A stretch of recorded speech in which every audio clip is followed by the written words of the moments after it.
Hey guys, it's Mike with another Guild of Guardians video. Today we're going to take a peek at a couple different tanks and see who is the best in the game.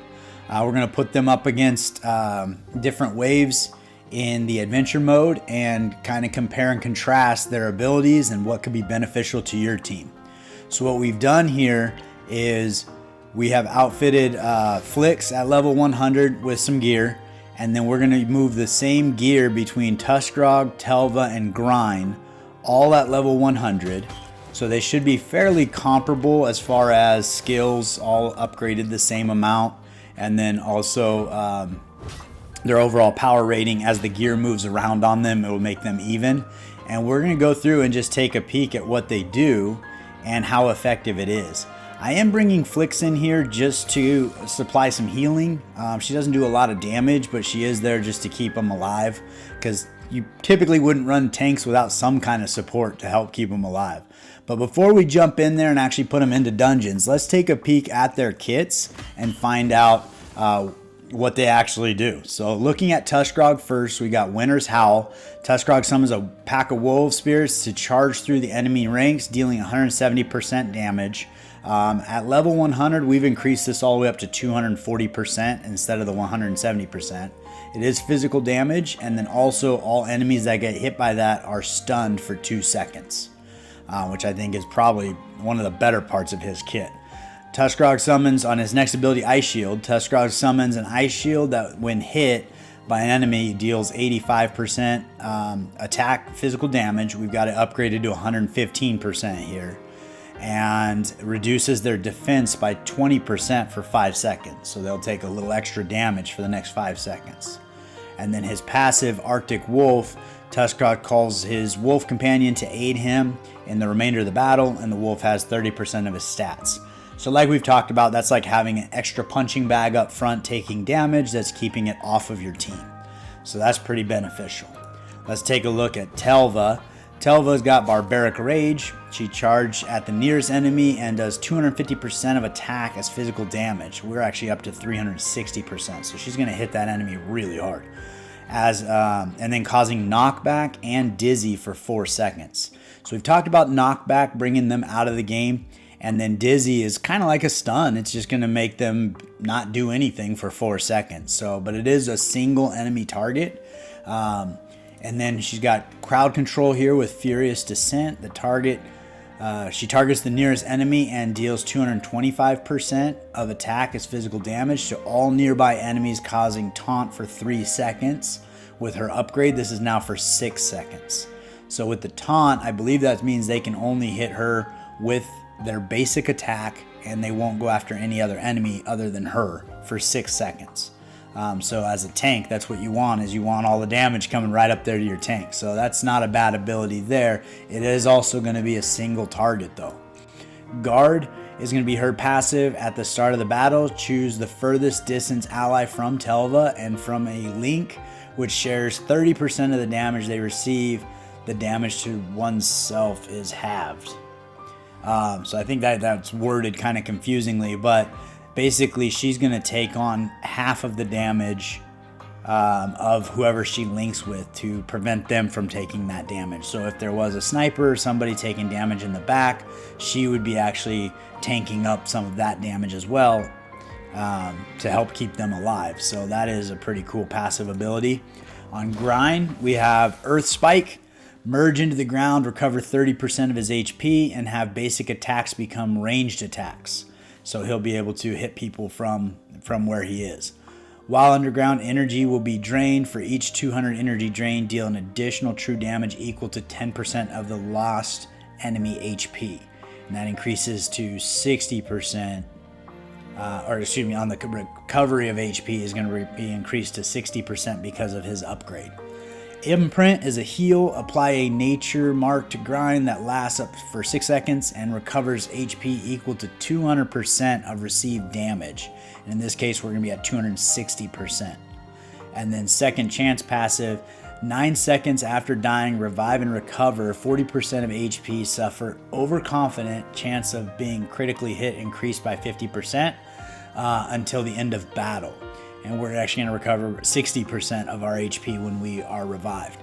This is one of the very few revive mechanics in the game, if not the only one that I'm aware of. So that is kind of a cool ability, and we'll see how that plays out. I don't know if he'll die in the dungeons we're going in, but maybe we'll put him forth to a harder dungeon just to see that mechanic in action. But our goal is to basically move gear from those three, compare them. The other two tanks I would want to include in this list would be Icum or Brund. And unfortunately, I don't have them on my account right now. So maybe we'll do a video in the future comparing them to whoever the winner is of these three. Which I have a sneaking suspicion I know who it is. But we're going to find out. So we're going to start with Telva. We got gear on Flick, so she's ready to go. We're going to put the best gear we have available on Telva for her to do as much damage as possible based on my gear set. This gear set is going to be the same for all three of the champions, so they should be comparably powered overall as we put that gear on them. So we can really compare apples to apples and see which one is doing better. So we're going to go into Lava Mine and just challenge one at level 67. I want it to be a lower power level because I'm only bringing in those two champions. So we want to have a chance to see what they're doing. We're going to bring in Telva and we're going to bring in Flix.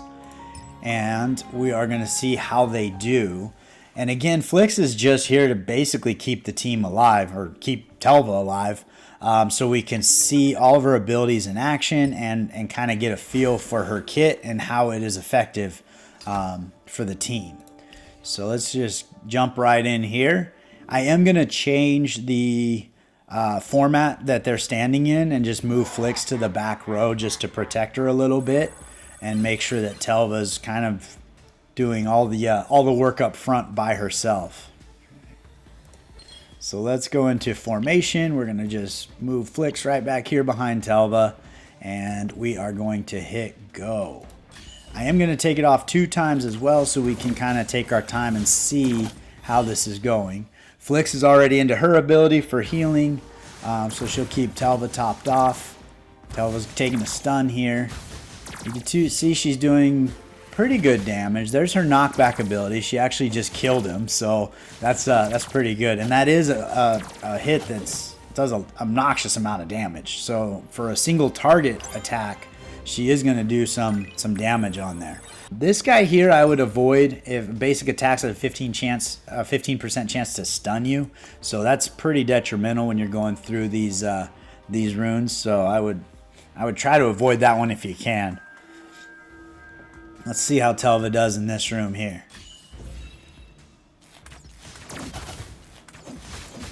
So she seems to be hitting pretty hard. She's taking a bulk of that damage up front.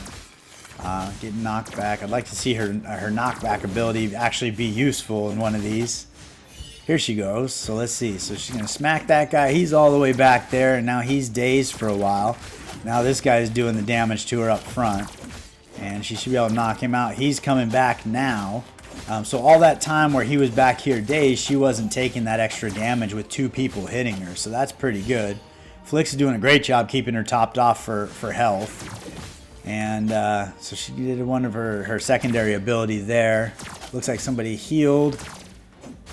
And we are moving on. So this is pretty slow getting through here with all this single target damage. But that ability to knock back is pretty effective, and it does thin the herd and eliminates some of the damage that Telva would be taking in that time. So that works out pretty well. This is the 5th and final room, so we're going to go ahead and get this battle underway. Again, Telva's just tanking up the damage. We got 5 people all coming at her right now. Flix is doing a good job keeping her healed up. Looks like they both are stunned now, so that's not good. But Flix will keep him topped off here with her 6 seconds of healing. So that'll be helpful. Hopefully Telva gets one of her knockdown abilities. She just got swallowed up by all these enemies back there. But you can see that little green bar. That's Telva. She's holding on strong. I can't really see what she's doing outside of that. But here we go. We're going to knock somebody back there. They died, so they didn't go flying. It is less gratifying. Like I always like when their bodies go flying back. It's kind of fun to see. But as you can see, she made it through. She protected Flix from taking on unnecessary damage, I think the majority of the time. And then Flix's heals were more than enough to keep that going. So let's go ahead and swap her out with Grine and see if we notice a substantial difference between the two. All right, so we are going to jump into the champions real quick, going to Telva, taking the gear off of her and putting it onto Grine. And then we're going to go back in and we're going to fight that same level with that composition, but using Grine instead. I apologize, there was a minor hiccup in that last room, but we'll get it going in here and we'll see Grine do his abilities. They did make it through very comfortably, so we might need to move into a more challenging room. But the idea here is more to see what they're doing. So right now he's going into the ground, he's recovering HP, he got stunned, and all of his attacks now become ranged attacks. So he's going to stay put where he is for the duration of that ability, and then he'll go back to doing attacks. Now these guys are right on him, so his ranged attacks are really melee anyway. But we're going to see how this goes. He's got some heals going on. The tough thing with Grine is part of his kit is healing himself, so having Flicks in there is probably not highlighting the ability that he does of keeping himself alive. But I don't know that the other tanks would have that same ability to stay alive during this battle. But we might try it without Flicks completely and just see how they do, because that could be more comparing apples to apples. But Grine does have the main aspect of his kit is how he does keep himself alive. So that is kind of a little bit of an oversight on my side. I'm learning too, trying to figure out how to compare these guys in a way that's relevant and makes sense. But maybe it'd be better to try them without Flicks and just see if they can make it through. All right, and we are in the final fight here, and we have been totally fine as far as health, never been in any danger at all. I think he's actually moving through these characters a little faster than Telva is, or did, but it's kind of hard to say. I mean, he's doing his thing. He's up there, he's staying topped off with health, and I think Flicks is doing a lot of that too, and they're just picking him off one by one. He's stunned again, so that's probably just an unfortunate curse that we have in this room, or one of the side effects from one of these enemies.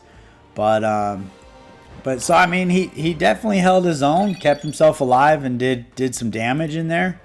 All right, we're gonna go back into Lava Mine, and we're going to run just Tusgrog by himself, because we're gonna start with him because he still has the gear on him from last time, and he's not gonna have any healing ability whatsoever in his kit. So all of the damage he takes, he's basically going to have to get through these waves fast enough so that he doesn't die.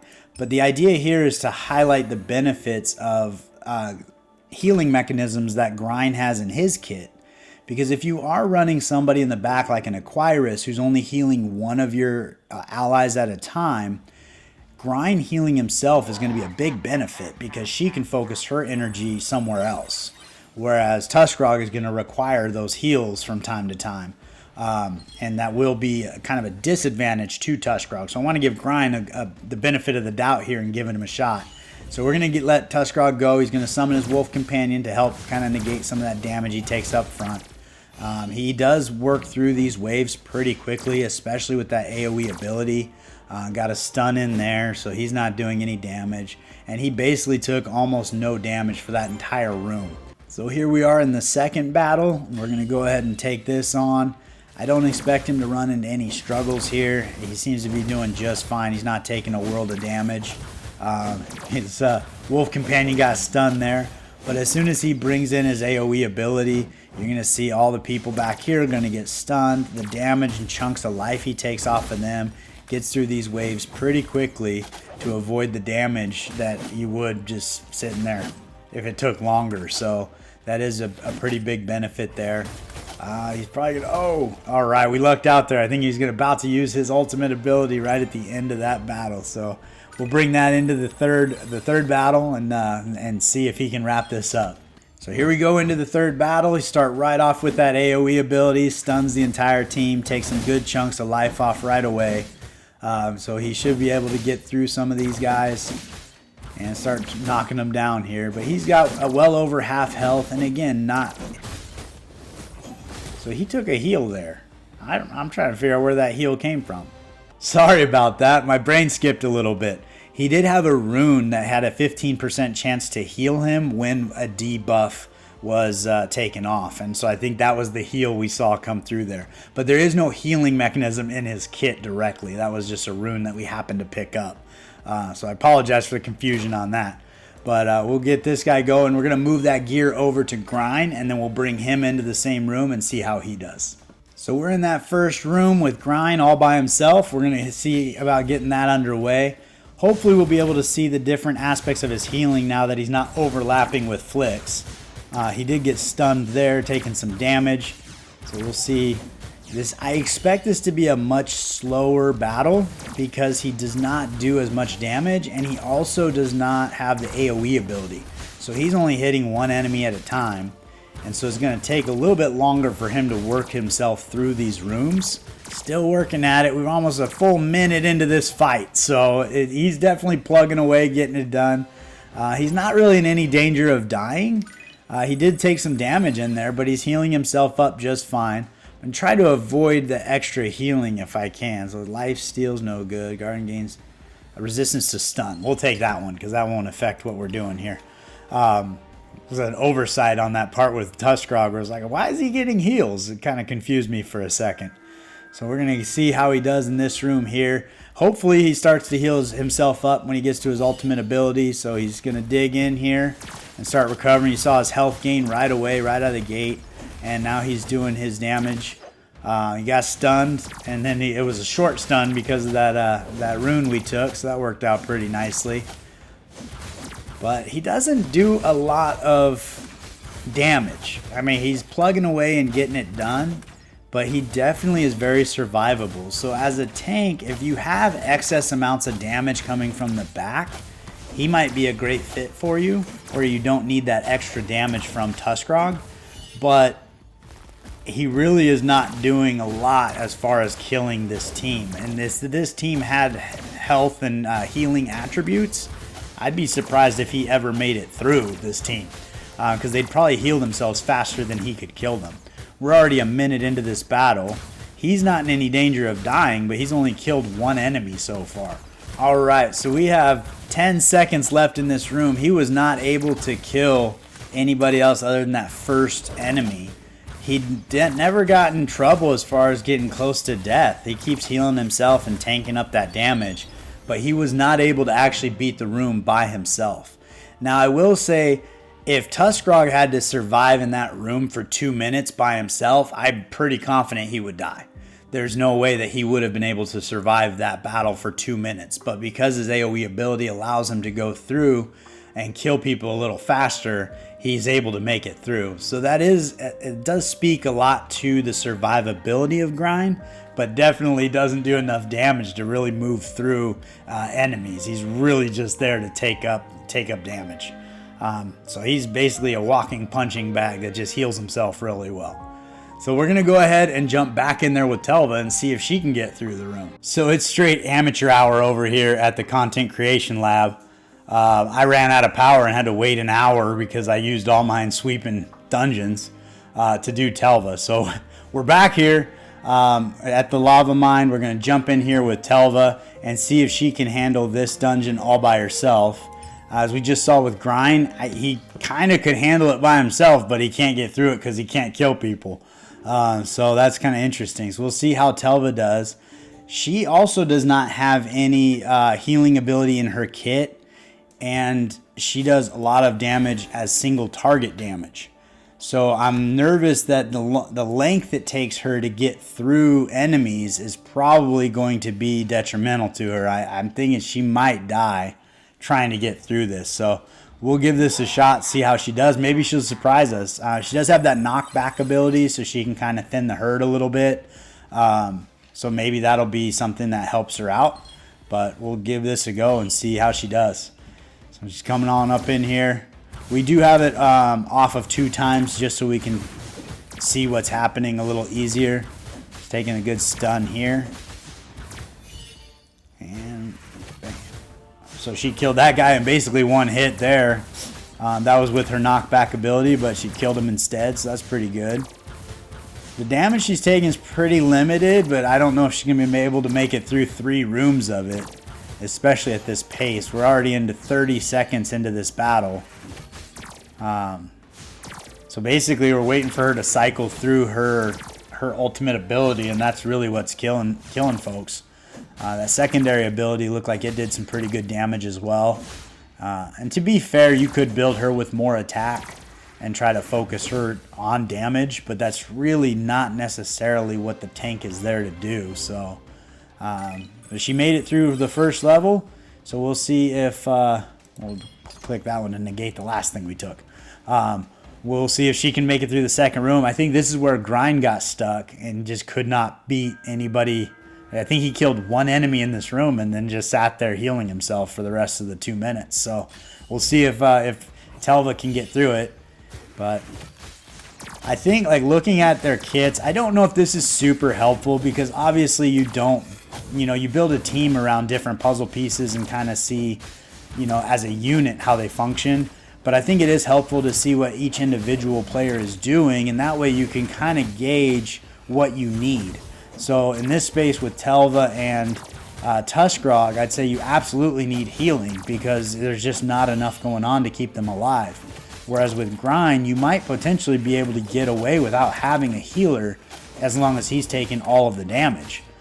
So that could be, maybe you move the damage, you get 2 damage dealers in the back row instead of that healer. So that could be a way to build that team. But now that you know that he's not doing the damage, I find it to be helpful. I feel like this was kind of eye-opening. Telva's not looking good here, so she's kind of having that same problem. She just can't get through them fast enough. This battle's going for an entire minute, and she couldn't heal herself.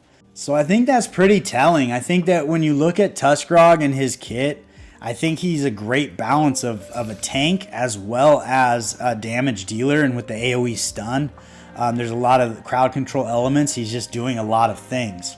If you wanted to avoid having a healer in the back, you could probably run Grine up in the front, and then you'd be able to do 2 distance damage dealers, maybe like a Durizda and an Atticus, or something along those lines, or even have all 3 people in the back do straight damage. And maybe you pick up damage that way, and then Grine's just up there just healing himself and just not letting the enemies pass. So that could be an effective way to use him. You could also run Grine alongside Tusgrog and basically build Grine as your main tank, and then Tusgrog maybe build him a little more for damage, and keep him up in the front row if you happen to have both of them. But based on what I saw today, if I had the 3, the one I'm playing with is Tusgrog every day of the week and twice on Sundays. So when I pick up Ickham and Brund, I will do a similar video again to compare to see if either of them have merit or can stand up to Tusgrog. But right now, I think Tusgrog takes the cake. So I really appreciate you guys spending the time with me. Hopefully you found that helpful and not super confusing. But I find it helpful for me when I look at what each individual piece of the puzzle does, and that way I know which other pieces to finish off my team or finish building my puzzle, so to speak. But again, I appreciate you taking the time, and I look forward to seeing you next time.